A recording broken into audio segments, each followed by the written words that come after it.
పద్యనీరాజనం కార్యక్రమానికి స్వాగతం. కారణంబులేక దారుణంబగు సాధు హింసజేయు కుజనుడెల్లవారి అప్రియుండుగాక మరి అలక్షణంబొండుగలదే తెలపను తములకు.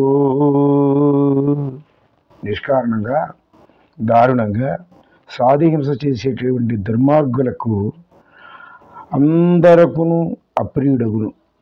ఇంతకు మించి ఉత్తముల దృష్టి యందు అప్రియుడనుటకు ఇంకొక లక్షణము లేదు.